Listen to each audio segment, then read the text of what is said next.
Because here's the thing. 99.9% of our community will never talk to someone that can, confidently say, yeah, I've generated over $100 million, right? So, like, how did you get to that point? I mean, most of the time when we having that conversation, we having a conversation with a professional athlete or someone that tells jokes for a living, not someone that is a entrepreneur categorically. So how did you catapult yourself to that level? Man, great question. I think it's a series of things. So there was a point where I left a previous company and I was sitting in front of a former customer of that company who said something to me, and her words were, if you could come back and you have all your ducks in a row as a small business, I'll give you this contract, right? And so, I went back, got my ducks in a row, came back and took the contract, and I got sued. And I got sued for the suit, I think was for $75,000. And we ended up settling, and I don't remember how much I'm allowed to talk about or not, but we ended up settling. But I got sued, and I remember somebody saying, I was at a motivational speakers conference or what have you, probably about 3-4 years before that.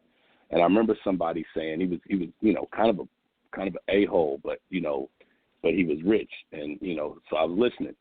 And he said, man, you're not in business until you get sued.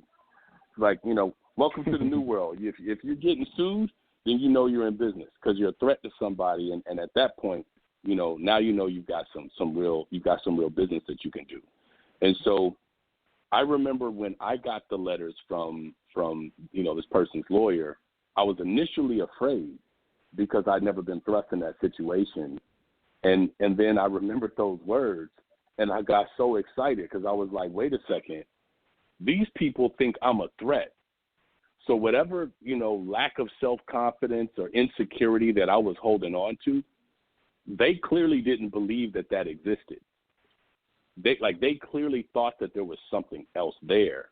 And so, I think that confidence boost. So it told you the confidence boost that it did. It did. It was the confidence boost that came from being sued that let me know that, wait a second, that company is generating over $75 million in business at the time.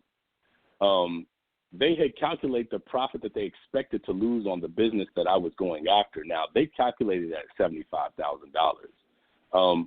I was happy that was the number, honestly, because I was like, well, I'm gonna make way more than that on this deal. So it's cool because I didn't have as much overhead and what have you.